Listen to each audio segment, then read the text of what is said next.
Hello and welcome to another episode of the World Athletics Podcast. I'm Ben Harlow and today's guest is Austrian heptathlete Ivona Dadic. Ivona, thank you so much for coming on the podcast. Really appreciate it. I just want to start off with this year. It's been a really crazy year for everybody, but you've actually won Austrian Athlete of the Year this year. How has it been for you? Well, as you said, it's been a crazy year for everyone. But if I look at my sport life, it was a quite good year. It didn't start off really good because I injured myself in Doha last year. And I had this injury till February. So I wasn't able to train properly. But when I started to train, the lockdown came. But in general, I was taking this year and I was like, okay, I'm going to take the best out of it and training really hard. And in the end of the day, it paid really off with becoming the award for Austrian Athlete of the Year, which was very special. Yeah, and I saw one of the most interesting things that you did do was the heptathlon in 1 hour. Can you tell me a bit about that and how that happened? Well, that was a crazy one. I never did something like this before. I mean, we used to train really hard, and heptathlon in 2 days is tough as well. But doing 7 events in 1 hour was something really new. On one side, it was challenging the body, but on the other side, it was difficult to put those 7 events in 1 hour. You don't have a lot of time. We tried to put on a really good schedule where I have a little bit rest before the next event. So the first 3 events went really good and really fast, and I wasn't really tired. But then the 200 came, and usually we have a day, a night in between, for a good reason, because after 200 your legs are really empty, you feel like jelly, and well, we said if we want to do a good heptathlon, I have to run a fast 200. So went out of the blocks and ran a really good 200. And then 10 minutes later, I had to do long jump. And I was still breathing and my body was all over the place. So when I was standing in the runway, I was just trying to focus to jump into the sand pit and to get a good jump in. And my legs felt really tired, jelly, really empty. And then as well at the javelin, the same. You have to block to get a good throw in, and with tired legs, it's not really possible. But in the end of the day, it was a really good competition. I enjoyed it somehow. It was tough, and yeah, it was crazy. Something new. I have to say, I'm not sure if I'm doing this again.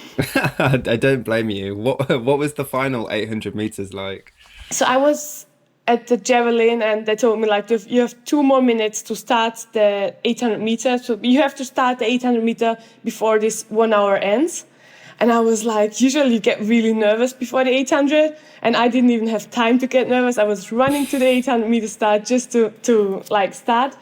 In the end, I think I could have run a little bit faster, but I didn't know how my body will react after those 6 events in 1 hour. So I was running a bit too slow the first lap, but I have to say in the end I was just happy to finish and to have a good result. What was your other highlight of the season? I would say one of the highlights was this 1 hour heptathlon, and then the normal heptathlon I did in Götzis in the end of August at the national championships. I was in a really good shape, and I was okay, I'm going for this competition. Even there were no other girls I could compete against each other. It was just our local heptathletes, and they're younger than me. So I went out to Götzis, and I was really ready to go. And then when the competition started, we had so bad weather. It was raining the whole 2 days. Really, it was so bad. It just got worse and worse. And but I was telling myself, I'm just going through this competition and trying to make the best out of it. And in the end, I scored 6,419 points, which was really good. If you would have been there, and seen this weather, you this. It was really, really good for these conditions we had over there. So I would say those 2 competitions definitely were my highlights this year. You talked about Götzis there, and obviously it's such a big part of Austrian athletics. When was the first time you competed in Götzis? It was 2012. I competed for the first time in Götzis when I was 18. And it was something really special competing there. You know, I knew Götzis from like TV, watching like my idols competing there. And then I was like there as well, competing with them, which was really, really special. And who were your idols when you were younger? Well, one of them were Caroline Kluft, the Swedish heptathlete, and then as well Jessica Ennis. So when you were younger, how did you find the heptathlon? Because it's such a complicated event. Were you always just really active when you were younger? Well, I was always really active, but when I started athletics, I started as a runner. So I was running cross country and like long distances, and I think I pretty soon realized that's not something I want to do. I mean, I think I wouldn't be a good runner, like a long distance runner. So we tried like everything out, and like we tried the track and like the field events out. So we realized I'm pretty talented in every event, and then we decided like doing heptathlon. And when I started doing it, I just fell in love with it, and I never stopped. So yeah, going back to 2009, your first international competition, what was that experience like competing against the best in the world for your age? It was really cool because you used to compete in Austria, like against the local people, I would say. And then you come to the big stage where you have got like so many athletes from so many different countries. But I tried to enjoy it, and I finished 10th, I think it was. So I was quite happy with that. And from there on, I was like, okay, I want to do this more often. I want to compete at those competitions more often. And it gave me some extra motivations for next years. Yeah, and you improved pretty quickly because you ended up competing at the 2012 Olympic Games. Was that always a target for you? Going to Götzis in 2012 was, for me, was a target to qualify for the Olympics. But I think everyone else was quite surprised that I did, because my PB before was, I think, something around 5.5, and I had to do 5.9 to qualify. And me and my coach sit down together before the competition, and we were like, okay, you need this and this and this to qualify. And in the end, I was like really at every event, I was doing the exact thing I needed for. And then it came to the 800, and they told me like, okay, you have to run 2:11 to qualify. And I was so nervous. I never, like, at the 800 before the start, I nearly false started. And usually you don't do that before the 800. But I was so nervous. And in the end, I ran 2:10.60 or something, and managed to qualify for the as the first athlete in heptathlon in Austria to go to the Olympics. And by then I was only 18, so I was over the moon for a week. No, it was great. That must have been crazy, that final 800 meters. But what was it like to actually go to an Olympic Games? It's the pinnacle of athletics. Before I competed at youth and junior championships, and then I skipped like the European or World Championships. I went through to the Olympics. So competing in London was very special. It was like, as an athlete, you always dream about Olympic Games, and you dream about how it would be. And I have to say, everything I dreamed about was London. It was just perfect. The crowd was perfect. The competition was perfectly organized. And I just enjoyed every second of it. It was the best Olympics. And what was it like being in the athletes' village around all these superstars? Well, when we moved into the athletes' village, then you see like many athletes and from many different sports. And you see like all the good athletes. So I was like, oh, there is one. And my coach like, keep calm, just concentrate on your competition. But it was really something really cool and special. Yeah, and you continue to progress quite quickly throughout your career. I mean, in 2016, you had a huge competition where you actually, in Amsterdam, where you broke the Austrian national record. And I know that ended up not being ratified, but tell me a bit about breaking the national record there. The record was mine before as well. So I was just going for a new PB. And before Amsterdam, I tried to qualify in Götzis, but the competition didn't go well at all. So we went to Amsterdam and said, okay, I have to qualify for the Olympics. And then I just scored really good and finished a third, which was something amazing. It was my first big medal at the seniors. So yeah, I did a medal. I qualified for the Olympics, and it was just a great competition. So this year was really good, and I had a good feeling going to Rio. And what was it like winning your first major senior medal for the heptathlon? It was special. I was going through. I started really good, and after the first day, after 200, I placed third, I think. And going home, I told my coach, okay, now I don't want to lose anything anymore. So I had to make sure the next day goes good. And after the javelin, I knew now I'm pretty much safe for the third place. And I actually could enjoy the 800 for the first time, I think, because when you know you're doing good, and then the last 100 meter usually get really tough. But I was enjoying them because I knew now I've got a medal, and I did good, so I really enjoyed it. With the heptathlon, like particularly at the major championships, like at the Olympics and stuff, there's such a nice camaraderie in the decathlon as well with all the athletes, because you're going through all these events with each other. What's it like? I mean, breaking between events when you're just in the core room waiting. Well, I mean, we're 2 days together and competing against each other. And when it comes to the restroom, I mean, everyone is focused because we're at big competitions. So there is not much time to talk or chat to each other. But we know each other for so long time. So obviously you do chat in between, but it's like still in the end of the day, everyone is focused and just tries, to recover and to do good. But I do think it's different than in the single events because they don't have that much time together. So it's different, but still we do focus on that, what we have to do. And what's the lap of honor like at the end? Because everybody does it, no matter if you win a medal or not. Well, that's the best thing about heptathlon, I would say. After those 2 days, running the lap of honor together and just being happy that everyone made it through, and you just enjoy the lap of honor. So for me, it's like the best thing after heptathlon, going with the girls. The one lap. That's cool.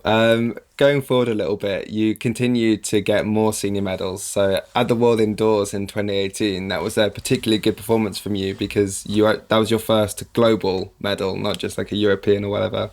What was that experience like, winning your first global medal? So in 2018, I knew I was in good shape. And the year before at the European Indoors, I took the silver medal as well. So going in this competition, I was like, okay, I want to do good, and if everything goes good, I'm able to medal. So I was just focused and like doing event by event. And after the long jump, I knew I'm gonna medal if it will be silver or bronze, but I knew it's like kind of safe. And then we had the 800. It was quite a tactical race. Everyone just wanted to save his medal somehow. So I think we lost some points over there. But in the end of the day, at big competitions, you don't worry about points. You worry about the place you're gonna get. And finishing second was unbelievable and special. The victory ceremony was really nice.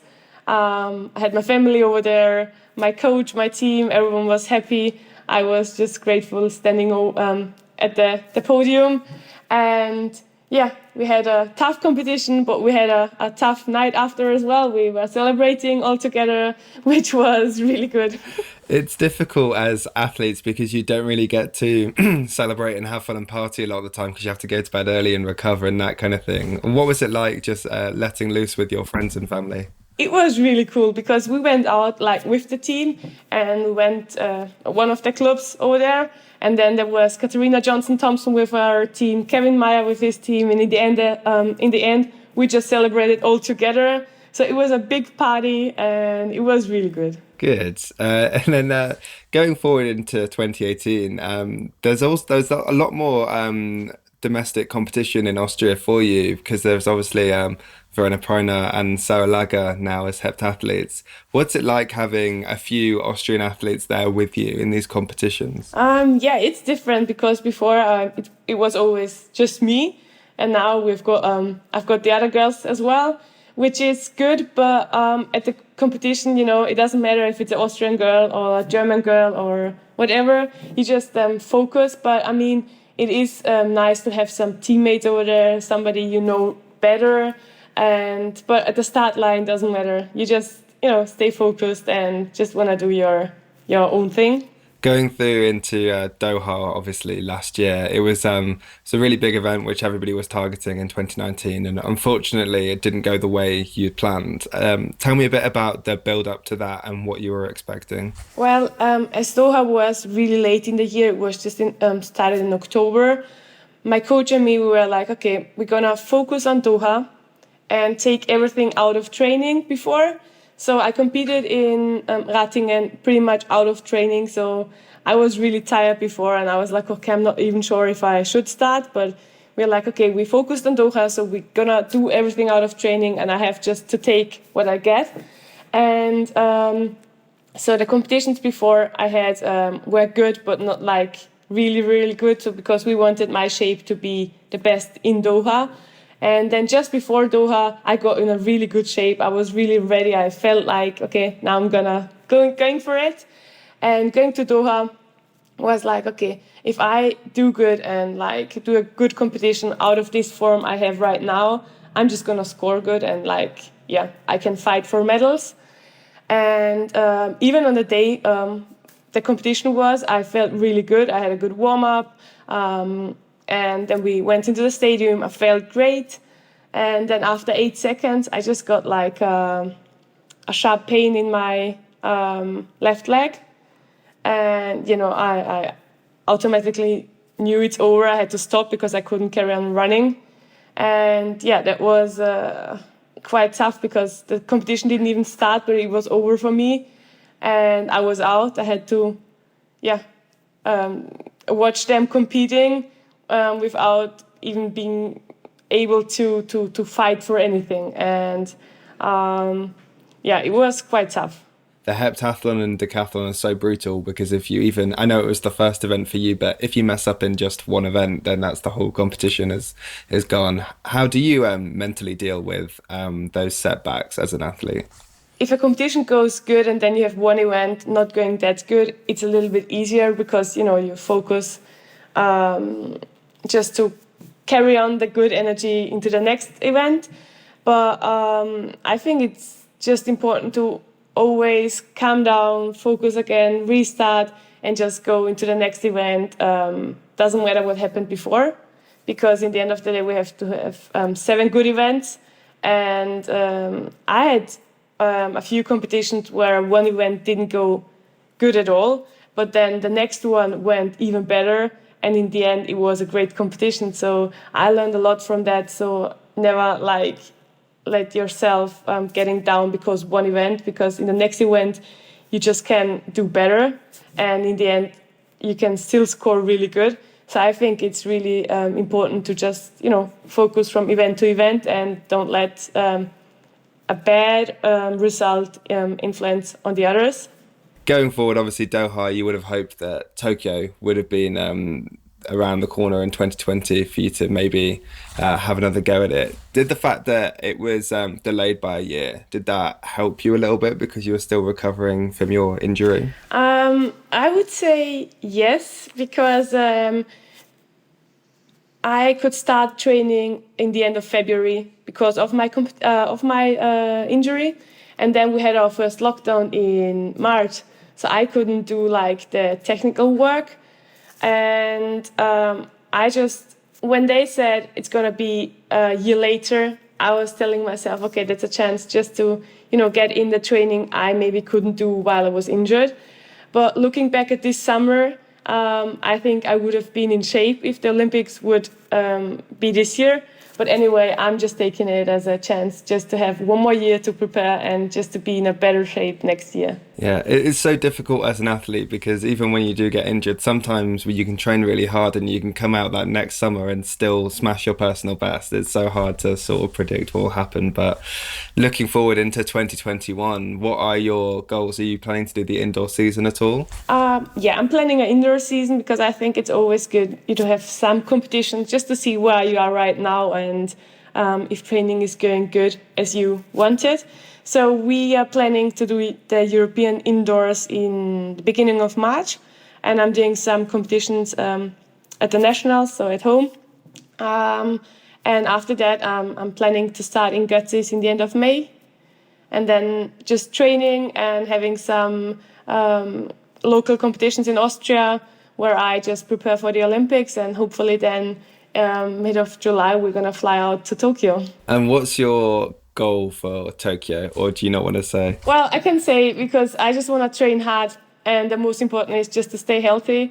And if I stay healthy and train hard enough, I think I'll be able to fight for some medals. But there are a few girls out there who want to fight for a medal. So I think to keep up with them, I just have to train really hard. And then in the end of the day, I have to do a really good competition over there. And everything else we will see over there. And do you plan to have your family come to Tokyo as well? Yeah, and there are quite a lot going to Tokyo, hopefully. Because we had to order the tickets, I think, last year already. And I think it's around 22 people going to Tokyo.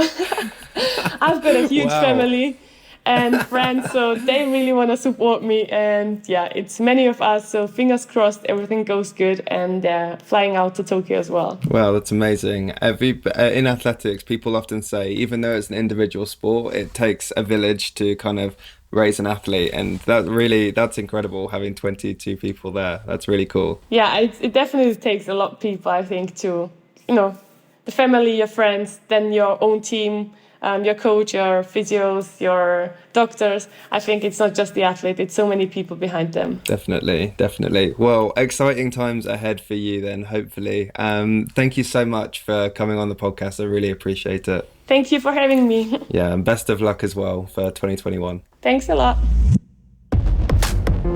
That's it for this episode of the World Athletics Podcast, but thank you very much for listening. If you can't get enough from the world of athletics, you can follow us at World Athletics on all social media platforms.